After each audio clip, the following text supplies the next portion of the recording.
two sayings on the whiteboard here: readable yet impactful, familiar yet strange. And I think that this describes the type of poetry we want to work with here, right? The type of poetry is what we call lyric and short. So it's not dramatic, which would be the type of poetry you find in Shakespeare or some of the older plays where you have the play written in verse. Okay, so it actually is a drama, but it's just written in poetry or in poetic language. So a lot of the opera is like this. That's dramatic poetry. Okay, there's a long history. We're not reading dramatic poetry. We're not reading epic poetry. All right, so epic poetry is the epics, and they have their own history as well as far as how do you read that? What does it do? What are the forms that epic poetry takes? What kind of story does it work with? And how long is it? They're often very long. Books. No. We want to deal with the short poem. All right. I think that the short poem is a beautiful poem because, it is compact, it's efficient, and it's very centered around the poetic moment. It's not doing something else. Now, poetry can very often do something else than be a beautiful experience between a mind and a collection of words. Okay, that happens in a powerful, organic way in a minute or two. Okay. For example, if you want to study poetry professionally, if you want to be a professional poet, if you want to teach poetry, you're going to have to learn all the history of poetry and the way that each language has its poets according to its ages. So if you want to just take Russian poetry, I mean, you have ages of Russian history, and they're great poets and playwrights and writers are going to show up in those different ages, and each age will probably has its sage, its muse, its bard, and you have to learn that history. And once for England, once you had the early Middle English poetry or Old English poetry happening, as a sign of literacy, people came after that and imitated the form and many times the content of that poetry. And pretty soon you had this influence, this strain of influence that was happening, and an expected form that the poetry should take. And at that point, you're studying the history of poetry and the history of poetry in a certain culture. Okay, that's not what we're doing here. We are trying to learn poetry as it operates in the everyday life of a human being. One of the driving beliefs we have here is that poetry matters to the human mind because art matters to the human mind. So, to what extent does the average person run into this? We don't want this to be an intellectualized thing, which poetry can be.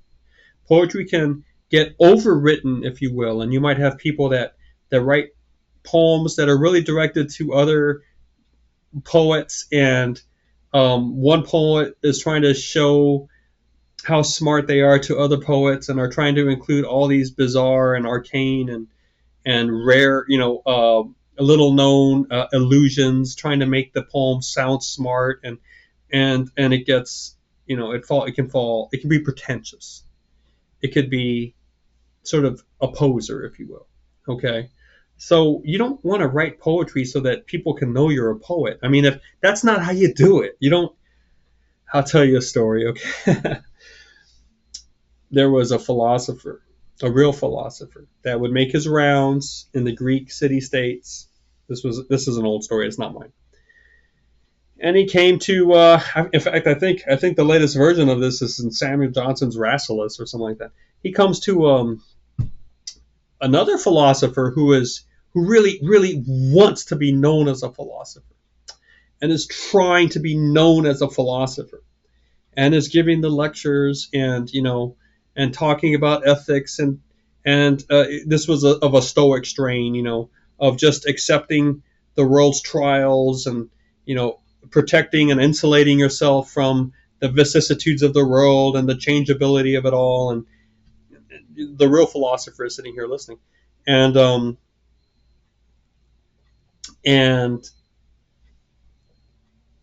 later, something happens to this philosopher, and he, some let's just say his dog died or something. It was probably something worse. One of his children died or something.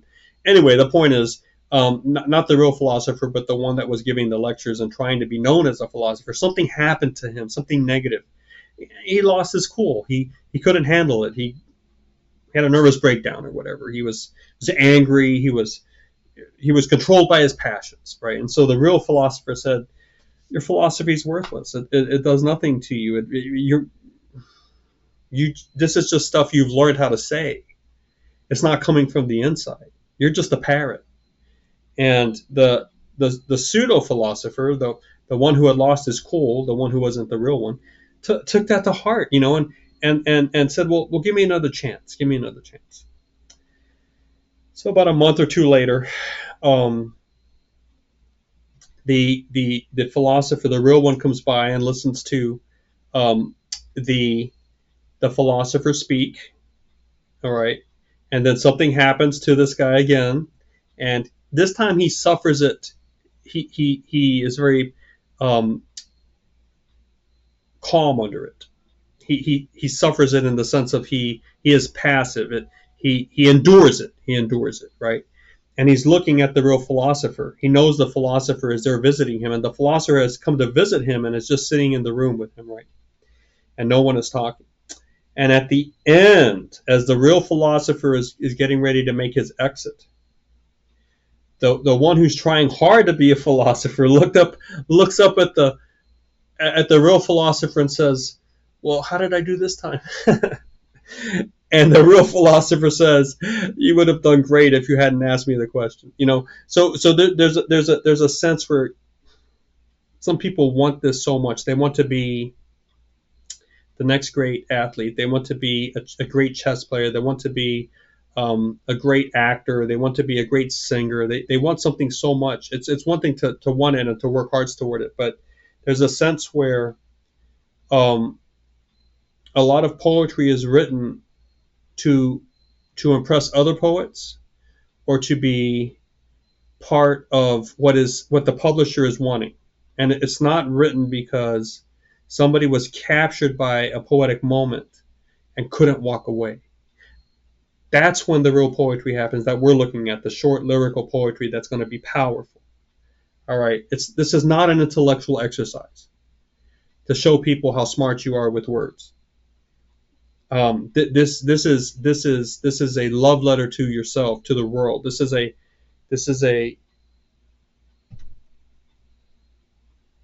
something that you cannot not do, in terms of taking that moment and producing something with it, because that is therapeutic. It's therapeutic. It could be a sculpture. It could be a video game. Maybe some of the great video games are built around the aesthetic of some things that are very important to us. And there could be a poetic moment driving a video game.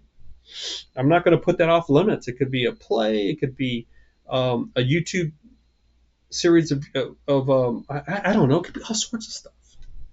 Okay, but what you can't do is fake the artistry so that you can be known as an artist, right?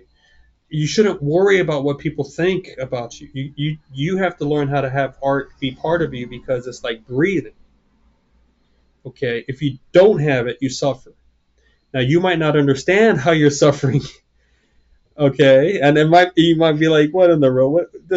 What, right? Because how can you tell me, right, that I'm suffering? Okay, all right. I'm just telling you that just as you need words, I know you need words because you've been using them since you were 2 or 3, just as you need food, just as you need air, just as you need sunlight, and just as you need exercise.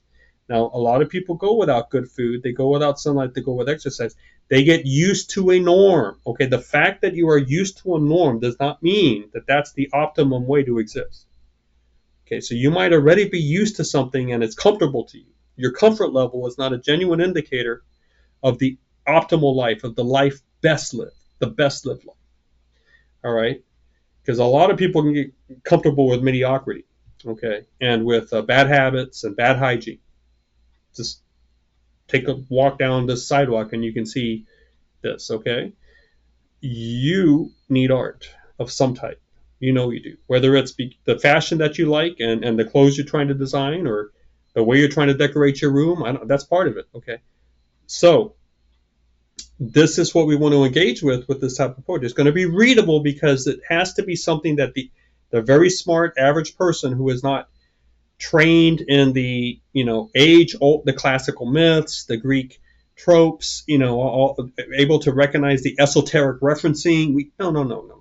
That's a fifth grader should be able to read the poem and realize that something powerful is happening there. They might not be able to see all the layers, but they should be able to at least understand the surface level of the poem. There's no excuse for that. All right, that is a degrading of something very powerful and very important to the human psyche. So let's get real here and let's do this right. Now, a good poem is always going to work with familiar imagery to bring you to the strange again. Okay, and it's a poem is powerful and impactful because it's trying to get you to see something that you saw once before and you were aware of before, but now you have become so used to it, you are not seeing it the right way and you don't realize what is before you. So sometimes a poem is trying to make the familiar strange again.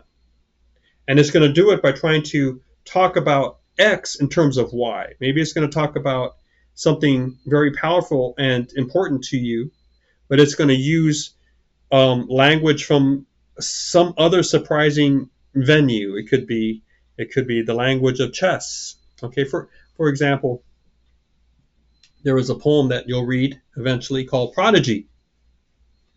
All right, I think it's written by a fellow named Charles Simic. Simic. Could be wrong about that, but by golly, this video is already 12 minutes and a half long, and I'm not going to stop it just to do another version of this with the correct last name. I know the name of the poem is right. It's Prodigy. It's about war. It's about a young child experiencing a village being invaded and people dying. The way that this poem is written uses the language of chess, uses the language of playing chess blindfolded. All right. And what is going on there in terms of the chessboard and the city streets that the young child is, and why did they name the poem Prodigy? By the way, very, very many times the name of the poem is very important. Here you need to consider that. Why is it called Prodigy? Okay, what is the root meaning of the word prodigy?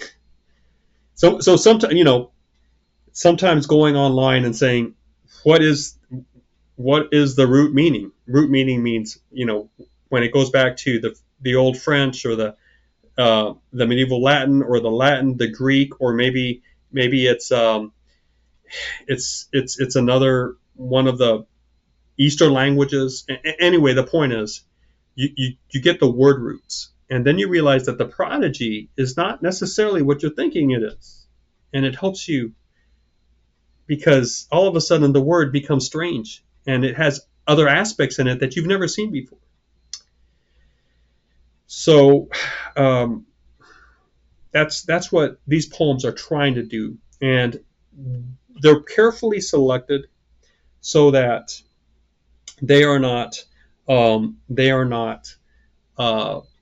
just something we went around and randomly picked. Okay, we believe that these poems can do it, but that doesn't mean that every poem is going to work that way for you, right? And it's okay. We're looking for a 60, 70, 80% rate of this was a good poem. If you read 10 of these poems and and you realize that the poetic moment and that these statements are true for that poem, then I think that's it. That's we've picked the right one there. So there are going to be some poems that are not necessarily going to be effective for you. That's just because we're unique. We're all unique, and we're trying to think of 100 unique people and what are some poems that are going to work for most of them, right? Because obviously we're trying to direct this in a way where it's not one direction. Now, there is one poem. There are some poems here that are very short. Most are of 15, 20, 25 lines.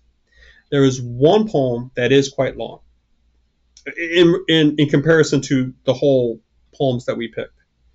And that poem is called Walking to Sleep. Now, I insisted that poem be included because it is an incredible poem. And it rewards diligent study. You don't have to be an expert in anything to just life to get this poetry and to understand it. But it is long. You need to read it. In fact, one of the requirements for the poetry certificate, if you're doing this for a poetry certificate, is that you read it 5 times. Now, why do we do that? Because I'm trying to combat the notion here that once you read a poem once, it's okay, you got it. No, you're not here to get the information of the poem. You're here to get the experience. You're here to get to meet a text that refuses to be still after you read it. If you read it again, it's going to do something different. You read it again, it's going to affect you a little bit differently. It's going to get richer in the rereads, and you need to experience that, because that is a marker of texts. Now, when I say text, I mean movies, songs, any artistic rendition of an idea, a concept, a text. The great ones never. They bear rewatching. They bear rereading. They they cause the growth you had in the first read to go deeper in the second and the third. And there has to be a sense of you interacting respectfully with the text. You don't go to that and then just rush it through and forget about it. There was somebody sitting behind those lines that may have spent 2 years writing that poem and may have worked hard on every line because they wanted to do something with that poem. Now, that may be true for a lot of poetry, and it may be true for some bad poetry too. So, bear with me here. But the point is, I want you to battle out to have a battle with this poem, and I want you to ask as you read, to ask yourself, what is this poem trying to do? Why is it the way it is? How can you write a poem about going to sleep? And why is it that in this case you walk to go to sleep? Some people read to go to sleep. Some people eat to go to sleep. Some people watch movies to go to sleep, or watch TV to go to sleep. Some people listen to the radio to go to sleep, or listen to an audiobook. Some people have to have some sort of white noise. Some people have a routine. I have a routine. That helps me sleep. Walking to sleep. This is how you walk to sleep. Now,